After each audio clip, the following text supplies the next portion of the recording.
Bonjour mon frère, bonjour ma soeur, nous sommes encore aujourd'hui en ce 31 octobre, ensemble pour notre café matinal. Amen. Soyez bénis mes bien-aimés. J'espère que vous allez tous bien. Vous êtes encore là aujourd'hui fidèles au poste et nous vous remercions pour votre fidélité.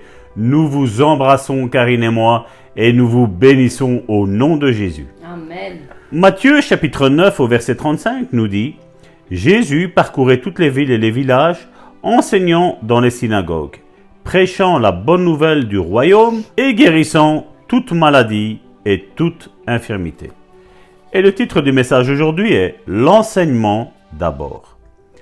Quand Jésus fit face à l'incrédulité, il enseigna. Vous pouvez regarder votre Bible dans Marc chapitre 6 du verset 5 à 6. Notez que le ministère de Jésus consiste en 3 aspects dans cet ordre. Premièrement, l'enseignement. Deuxièmement, la prédication. Et troisièmement, la guérison. Beaucoup de gens veulent inverser cet ordre.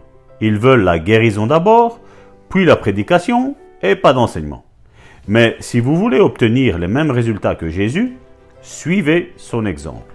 Continuons notre lecture de Matthieu chapitre 9 à partir du verset 36 au verset 38. Voyant la foule, il fut ému de compassion pour elle, parce qu'elle était languissante et abattue comme des brebis qui n'ont point de berger. Alors il dit à ses disciples, « La moisson est grande, mais il y a peu d'ouvriers. Priez donc le maître de la moisson d'envoyer des ouvriers dans sa moisson. Ces ouvriers envoyés dans la moisson devraient avoir le même genre de ministère que Jésus. Donc, premièrement, l'enseignement, deuxièmement, la prédication et troisièmement, la guérison. Mais l'enseignement d'abord. » Il est vrai, mon frère, ma soeur, que dans cette pensée, c'est exactement ça encore qui se passe aujourd'hui, au XXIe siècle. Aujourd'hui, nous voyons quand on fait des séminaires sur la guérison, des personnes venir, et quelque part, quand il y a l'enseignement, quand nous faisons comme Jésus a fait, où il y a l'enseignement, il y a la prédication, et puis il y a la prière pour les guérisons, on voit que bien généralement, la plupart ne veulent qu'une seule chose, c'est la guérison. Combien de frères et de sœurs nous sonnent parce qu'ils veulent être guéris. Mais le problème est qu'ils n'auront jamais la guérison tant qu'ils ne sont pas enseignés convenablement et tant que la prédication n'est pas axée sur Christ et sur son ministère de rédemption qu'il a eu vis-à-vis de nous. Et malheureusement, on s'attend à avoir une guérison sans le reste. Et malheureusement, parce que c'est une loi encore une fois spirituelle, si Jésus enseignait et qu'après il faisait la guérison, mon frère, ma soeur, nous devons faire de la même manière.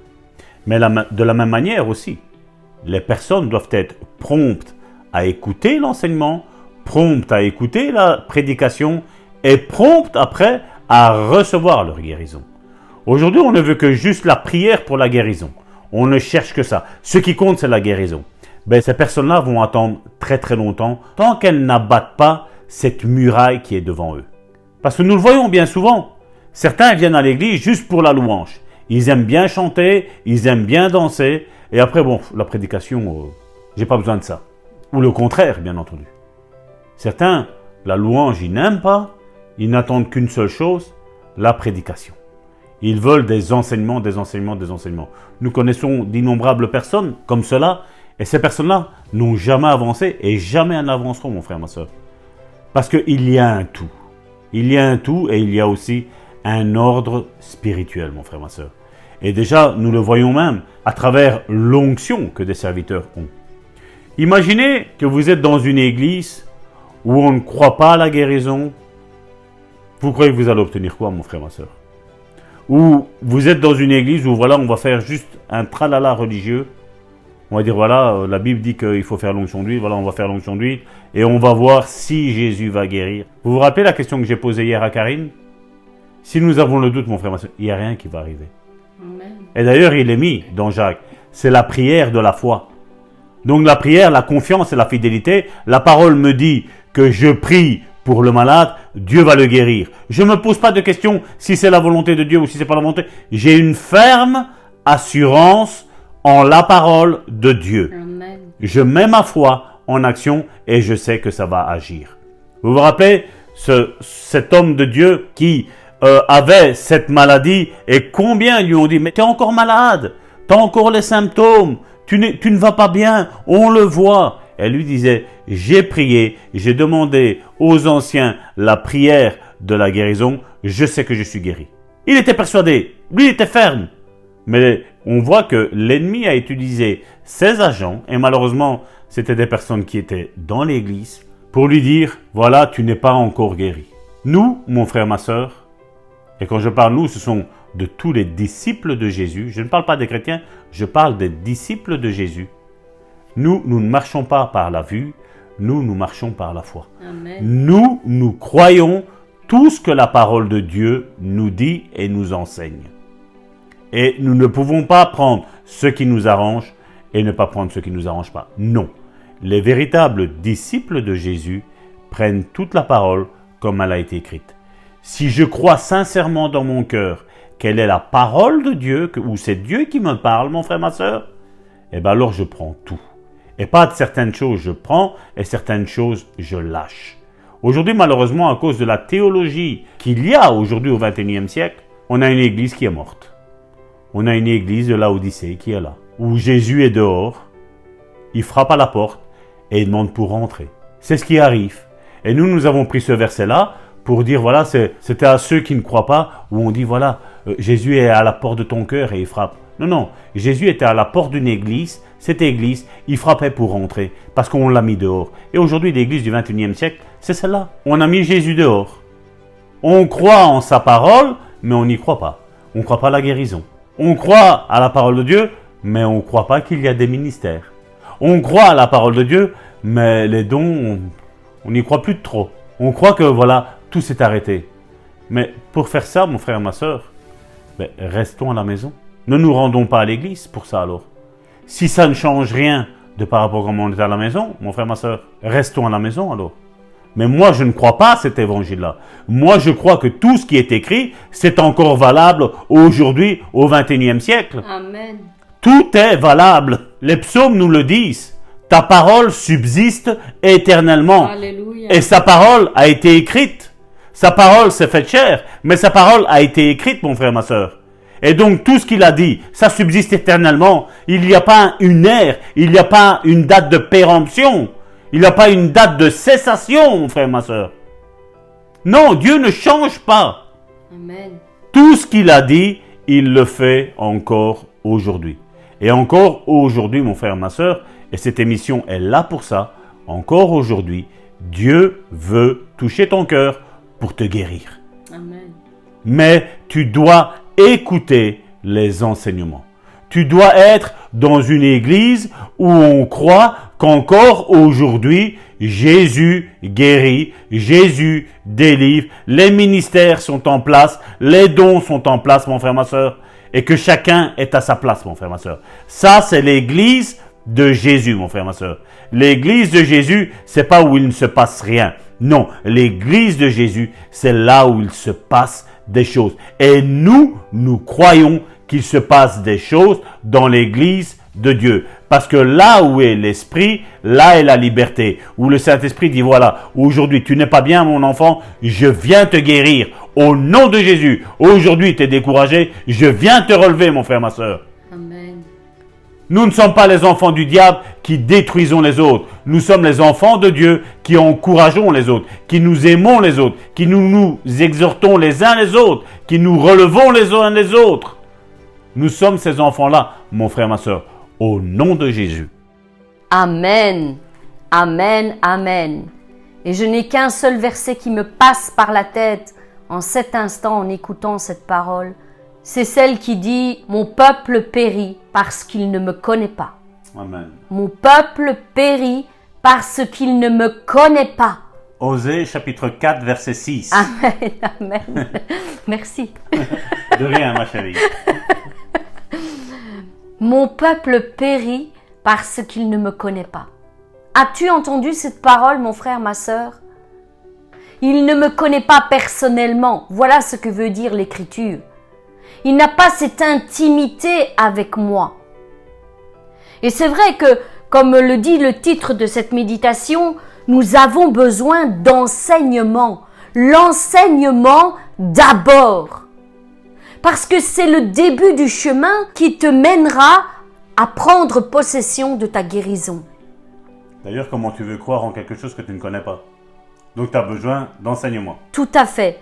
Et c'est la pensée qui me venait aussi à l'esprit, c'est que nous ne pouvons faire confiance qu'aux gens que nous connaissons, humainement parlant. Amen. Hein, pasteur? Nous ne pouvons faire confiance qu'à des gens que nous connaissons. Surtout dans les temps qu'on vit. Surtout dans les temps qu'on vit. Il y a tellement de gens qui sont manipulateurs et hypocrites que nous devons apprendre à connaître les gens. Et seulement quand nous apprenons à les côtoyer, à les connaître réellement comme ils sont, nous pouvons mettre notre confiance en eux. Exactement. Et il en est de même avec Dieu, mes bien-aimés. Il en est de même. Si vous venez juste d'accepter Jésus-Christ comme votre sauveur, c'est bien, c'est magnifique, c'est merveilleux. Mais ce n'est que le début de votre chemin. Vous devez maintenant apprendre à marcher sur ses voies, à suivre ses pas et à comprendre tous les enseignements qu'il nous a laissés afin que nous devenions comme lui, que nous pratiquions la même foi, que nous pratiquions les mêmes œuvres que lui, parce que c'est à ça que nous sommes appelés à devenir. Jacques 1 au verset 22 nous dit ceci: mettez en pratique, mettez en exécution la parole de Dieu et ne vous bornez pas à l'écouter seulement, en vous trompant vous-même par de faux raisonnements. Et la version Martin nous dit même en vous décevant vous-même par de vains discours, en vous séduisant vous-même. Nous devons mettre en pratique tout ce que nous entendons. Et nous l'avons déjà dit, donc la foi vient de ce qu'on entend, et ce qu'on entend vient de la parole de Dieu, et nous rendons grâce pour chaque serviteur et servante qui se lève et qui enseigne la véritable parole de l'Éternel, celle qui est décrite mot pour mot dans la parole de Dieu, et non pas de vains discours qui nous entraînent vers des doctrines diaboliques et détournées de la véritable parole de Dieu. Mais quand nous avons entendu ces enseignements, notre part est de la mettre en pratique, mes bien-aimés, de la mettre en pratique. Parce que si nous nous bornons à écouter et que nous restons toujours fixés sur nos propres raisonnements, eh bien, cela n'aura aucun effet dans notre vie. Cela ne produira aucun changement dans notre vie. Et nous ne pourrons jamais, et je le dis bien jamais, entrer en possession de toutes les promesses que Jésus-Christ nous a faites. Nous devons mettre notre confiance dans toutes les paroles que Jésus-Christ nous a relâchées pour nous donner accès à nos bénédictions. C'était la méditation d'hier, souvenez-vous. Nous devons mettre notre confiance dans toutes les paroles que Jésus nous donne. Oui, l'enseignement est important dans le chemin qu'un disciple doit parcourir. Il est très important. Mais non seulement l'enseignement, mais encore plus la mise en pratique. Comme le pasteur le disait à l'instant, il y a d'innombrables personnes qui viennent à l'église et qui disent qu'ils croient, ils entendent les enseignements. Mais quant à la mise en pratique, elle n'est aucunement effectuée dans leur vie. Aucunement. Ils viennent, ils entendent la parole de l'Éternel, les enseignements par exemple sur la guérison, ils s'approchent lors des appels pour la prière de guérison et 2 minutes plus tard, ils reprennent leurs anciens raisonnements, ils reviennent sur leurs pensées négatives et rien n'est mis en pratique. Et ainsi, ils détruisent toutes les semences de foi que Jésus-Christ a déversé au travers sa parole, à travers l'enseignement durant le culte. Voilà quelle est l'œuvre de l'ennemi qui est souvent mise en place et que nous voyons. Et nous reprenons ces personnes en leur disant avec sagesse, il faut que tu parles autrement. Il faut que tu mettes ta confiance dans Jésus-Christ parce qu'il est le chemin, la vérité, la vie. Il n'y a pas de mensonge en lui. Tu vas recevoir ta guérison. Mais il faut que tu mettes toutes ces choses en pratique dans ta vie. Et malheureusement, s'ils ne le font pas, eh bien, ils sont toujours sur le chemin de la mort. toujours sur le chemin de la douleur, toujours sur le chemin de la souffrance, toujours sur le chemin de la maladie et ne reçoivent rien parce que leur foi est anéantie par leur propre raisonnement. Ils ne mettent pas la parole de Dieu en pratique. Alors voilà mes bien-aimés, je voulais terminer cette pensée de cette manière en vous disant que nous sommes ici jour après jour à vos côtés. Nous entrons dans vos foyers à chaque fois que vous vous mettez à l'écoute de cette émission pour renverser tous les plans, tous les projets que l'ennemi met en place pour empêcher le peuple de Dieu de recevoir sa guérison, de recevoir sa bénédiction. Nous nous sommes levés depuis le 1er janvier, nous avons dit stop! Nous ne permettrons pas à l'ennemi de faire un pas de plus et de continuer à détruire inlassablement le peuple de Dieu et l'empêcher de recevoir ce que Jésus-Christ a en réserve pour eux. Nous nous sommes levés maintenant, mon frère, ma sœur. Nous t'encourageons à faire de même. Lève-toi pour ta vie et combat le bon combat. Pasteur, je pense que tu as quelque chose à ajouter. J'ai parlé de ces personnages qui anéantissent la parole de Dieu et mon esprit bouillonne à l'intérieur de moi. Et il m'a rappelé quelque chose qui est écrit dans Matthieu chapitre 28 à partir du verset 19 qui dit « Allez, faites de toutes les nations des disciples en les baptisant au nom du Père, du Fils et du Saint-Esprit. » Et il dit « Et enseignez-leur à observer tout ce que je vous ai prescrit. » Amen, amen. Et on le voit, à part, comme on dit, mais ça on le sait, on l'a déjà répété, qu'il faut obéir à la parole de Dieu, il faut mettre notre vie en règle par rapport à ce que la parole de Dieu elle nous dit. Amen. Mais Jésus nous a dit aussi, et on va revenir sur ce texte-là, mais je voudrais prendre que Jésus nous a enseigné, dans Marc chapitre 16, à partir du verset 16, qu'il y a des signes qui accompagnent ceux qui auront cru, et ces signes qui accompagneront ceux qui auront cru, dedans, donc non seulement il est parlé de délivrance, mais il est aussi parlé de l'imposition des mains aux malades et qu'ils sont guéris. Amen. Donc ça c'est quelque chose que Jésus nous a enseigné à faire.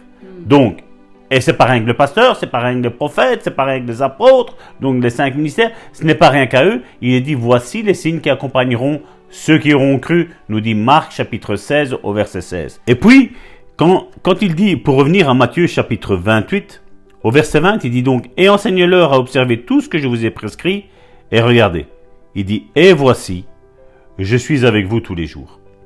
Donc, quand on lit cette première partie, on peut dire, mais voilà, mais il parlait aux apôtres de l'époque.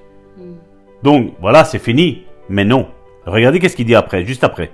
Et voici, je suis avec vous tous les jours. Et il dit jusqu'à la fin du monde. Amen, amen. Jusqu'à la fin du monde. Est-ce que la fin du monde est arrivée quand les apôtres sont morts? Non. La fin du monde, nous savons que ce n'est pas encore pour maintenant. Donc, mon frère, ma sœur. Même si nous sommes très proches. Voilà, nous sommes très proches, mais nous ne sommes pas encore dedans. Donc, aujourd'hui, Dieu veut encore guérir. Aujourd'hui, Dieu veut utiliser des frères et des sœurs, parce que, oui, c'est Dieu qui guérit, mais Dieu nous a donné à nous, êtres humains, le mandat de nous lever et d'imposer les mains aux malades, et ils seront guéris. Amen, amen. C'est vrai que ce n'est pas nous qui guérissons, mais c'est nous qui devons nous lever. C'est nous qui devons témoigner que nous avons la foi nécessaire pour nous lever et aller imposer les mains à tous ceux qui sont malades. Et nous savons le résultat, qu'est-ce qui va être. Si on n'a pas de doute, il y aura la guérison à la clé. Amen. Au nom de Jésus. Voilà, prophétesse, c'est juste ce que je voulais rajouter. Amen, amen. Et oui, c'est vrai. Donc, nous avons un processus à mettre en place, à enclencher dans notre vie chrétienne. Et toutes ces choses sont là pour nous aider. Nous acceptons Jésus-Christ, nous écoutons les enseignements, nous nous mettons en accord, nous obéissons. Et ensuite, une fois que la conviction est tombée dans notre cœur que Jésus-Christ accomplira ce qu'il a dit, nous pourrons avoir une foi ferme, nous lever et aider notre prochain à faire de même. Faire de même. Que tous les ouvriers puissent se lever, les hommes et les femmes de foi puissent se lever encore aujourd'hui et accomplir l'œuvre de Jésus-Christ là où ils sont. Je prie afin que mes bien-aimés puissent avoir cette ferme conviction dans leur cœur que Jésus-Christ va les utiliser là où ils sont, parce qu'ils sont des ouvriers à part entière dans le corps de Christ. Et je veux terminer cette pensée aujourd'hui avec cette bonne déclaration en disant « Je suis le ministère de Jésus ».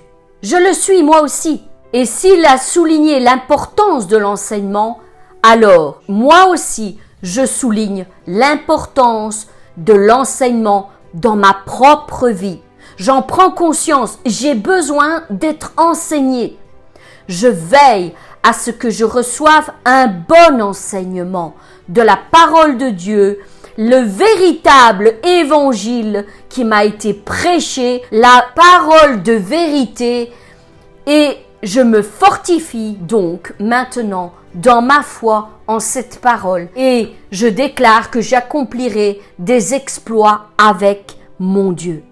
Soyez bénis mes bien-aimés, que la grâce et la paix vous soient encore multipliées. Je demande à Dieu qu'il envoie sa bénédiction dans vos vies et qu'il vous bénisse au-delà de toute espérance. Quant à nous, nous nous retrouvons demain pour une nouvelle méditation. Soyez bénis.